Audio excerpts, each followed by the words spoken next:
پی T آئی مدد کرنا چاہتی ہے تو سوسائٹیز رجسٹریشن ترمیمی بل پر کے پی اسمبلی میں قانون سازی کرے۔ کامران مرتضیٰ کی اسد قیصر سے گفتگو۔ کامران مرتضیٰ نے پی ٹی آئی رہنماؤں کے مدارس بل سے متعلق متضاد بیانات کی نشاندہی بھی کی۔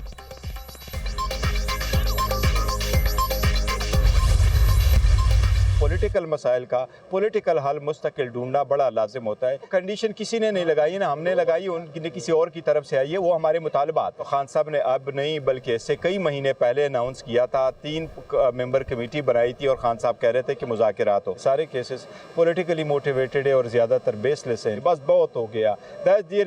put a stop to everything اور آگے بہتری کی طرف بڑھیں۔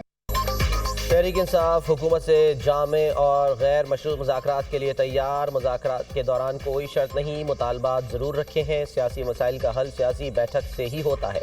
بانی پی ٹی آئی پہلے بھی کہہ چکے ہیں مذاکرات ضرور ہونے چاہیے، بس اب بہت ہو گیا، ملک کو بہتری کی طرف بڑھنا چاہیے۔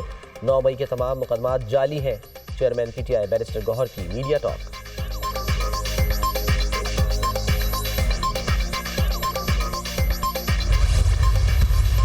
میں ایک بات تو کلیئر کر دوں، ہماری 2 شرائط جو ہیں وہ فرم ہیں، ہم اس کے بغیر مذاکرات پر نہیں جائیں گے۔ کم از کم میرے پاس جو مذاکراتی کمیٹی کے سربراہ ہیں عمر ایوب صاحب کے ذریعے ہمیں جو بریف کیا گیا تھا اس کے اوپر وی آر کوائٹ کلیئر۔ اور کل جب عمر ایوب صاحب نے، میں نے اور اسد قیصر صاحب نے پریس کانفرنس کی چکزئی صاحب سے ملاقات کے بعد، تو آپ کو پتا ہے کہ ہم نے کیٹیگرائز کر کے یہ کہا تھا کہ یہ 2 ہماری پیشگی شرائطیں ہیں۔ رکن پی ٹی آئی مذاکراتی کمیٹی صاحبزادہ حامد رضا نے بیرسٹر گوہر کے بیان کی نفی کر دی۔ ہمارے مطالبات نہیں، پیشگی شرائط ہیں، شرائط کے پورا ہونے پر ہی مذاکرات شروع ہوں گے۔ عمر ایوب نے پانی پی ٹی آئی کا جو پیغام دیا وہ شرائط کا تھا۔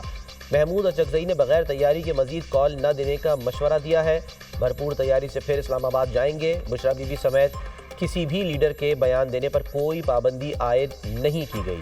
صاحبزادہ حامد رضا کی پروگرام ٹونائٹ وتھ سمر عباس میں گفتگو۔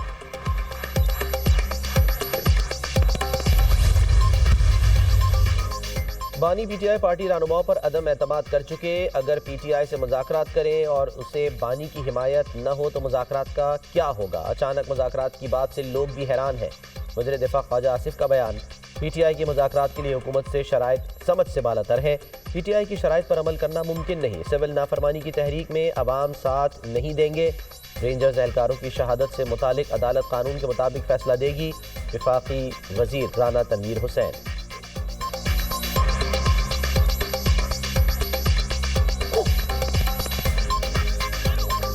اس طرح تو مذاکرات نہیں ہوتے کہ پہلے شرائط، اس کا مطلب کہ شرائط بھی ان کی بڑی عجیب و غریب ہیں۔ سول نافرمانی کی تحریک بھی انہوں نے ایک دفعہ پہلے بھی 2014 میں کی تھی، اور اس دفعہ تو میرا حال ہے بس ایسے ہی باتیں کر رہے ہیں، کچھ نہیں ہوگا، نہ کال وہ دیں گے، اگر دیں گے تو بالکل فلاپ ہی ہوں گے۔ ایک بانی پی ٹی آئی کی ماں پہ ہی ہوتا ہے، وہیں پہ فیصلے ہوتے ہیں، وہیں سے یہ سارے پروگرام لاتے ہیں، تو یہ بھی واقعہ ہوا ہے تو ان میں یہ ملوث ہیں، تو آگے عدالتیں ہیں، عدالتیں اس انصاف کا جو تقاضے ہیں وہ پورے کریں گی۔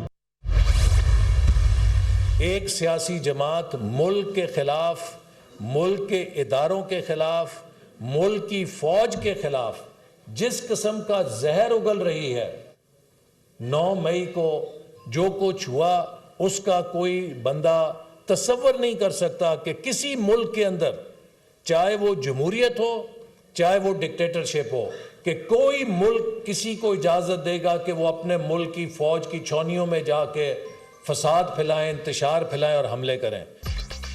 معاملات نفرت اور جھگڑوں سے نہیں، مذاکرات سے حل ہوتے ہیں۔ بانی پی ٹی آئی نے نفرت کے بیج بوئے۔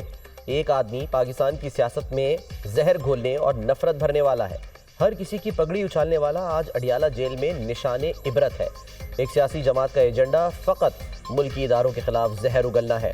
9 مئی کو جو کچھ ہوا وہ تصور بھی نہیں کیا جا سکتا تھا۔ 9 مئی کے ملزمان سزا کے حقدار ہیں، ملک کو انتشار نہیں استحکام کی ضرورت ہے۔ 2018 میں ایک اناڑی کو پاکستان کی چابی دی گئی، اس اناڑی نے معیشت برباد کر کے مہنگائی کی شرح میں تاریخی اضافہ کر دیا۔ پی ٹی آئی دور میں ملکی معیشت تباہ ہو گئی، تبدیلی سرکار نے زراعت کو بھی برباد کر کے رکھ دیا تھا۔ وزیر منصوبہ بندی احسن اقبال کا تقریب سے خطاب۔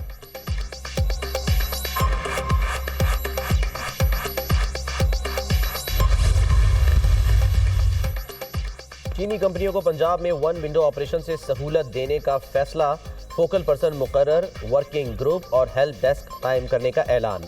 وزیر اعلیٰ پنجاب مریم نواز کی زیر صدارت انویسٹمنٹ کانفرنس، چین اور ہانگ کانگ کی 60 سے زائد نمایاں کمپنیز کے حکام کی شرکت، پاک چائنا فری ٹریڈ کے بارے میں تجاویز اور سفارشات کا جائزہ، چینی ٹیکنالوجی کمپنیز کا پنجاب میں سرمایہ کاری کے لیے اظہار دلچسپی، وزیر اعلیٰ کی چین کی ٹیکنالوجی کمپنیز کو آپریشن شروع کرنے کی دعوت۔ مریم نواز نے پنجاب کو چینی کمپنیز کے لیے لینڈ آف اپرچونٹی قرار دیا۔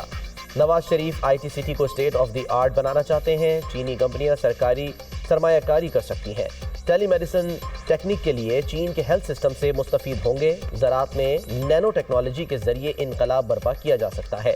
مریم نواز کی گفتگو، وزیر اعلیٰ پنجاب کی گوانگزو کی وائس گورنر مسٹر زینگ گوزی سے ملاقات، مریم نواز کے اعزاز میں خصوصی اسٹیٹ ڈنر کا اہتمام، وزیر اعلیٰ مریم نواز کی پنجاب کے وفد کی پذیرائی اور پرتپاک خیر مقدم کی تعریف۔ 50 سال میں ہر طرح کی پابندی، ہر طرح کی سازش، ہر طرح کی کوشش کے باوجود یہ شہر چل رہا ہے تو یہ ملک پل رہا ہے۔ کراچی کی ترقی پاکستان کی ترقی ہے، بلکہ جب تک خوشحالی کراچی میں سر جھکا کے داخل نہیں ہوتی ہے ملک تک پہنچ نہیں پائے گی۔ آپ نے جب کراچی کو بائی پاس کیا ہے، ترقی نے تعمیر نے اس پاکستان کو بائی پاس کر دیا ہے۔ چائنا نے 20 سال میں تقریباً 50 کروڑ لوگوں کو خطۂ غربت سے نکالا ہے۔ ایم کیو ایم نے حکومت سے علیحدگی کا عندیہ دے دیا، نہ جانے کب حکومت چھوڑ دیں، حکومت چھوڑنے میں ہمارا ریکارڈ بہت خراب ہے، ایسی جمہوریت کا کیا فائدہ جس میں بلدیاتی معاملات خود مختار نہ ہو، براہ راست ایسی جمہوریت کا کوئی فائدہ نہیں، کراچی کے بلدیاتی اختیارات دھوکہ ہے۔ 26ویں آئینی ترمیم کے وقت بہت عجلت تھی، آئینی ترمیم کے باعث مدارس کے بارے میں نہیں سوچا، وفاقی وزیر تعلیم خالد مقبول صدیقی کا تقریب سے خطاب۔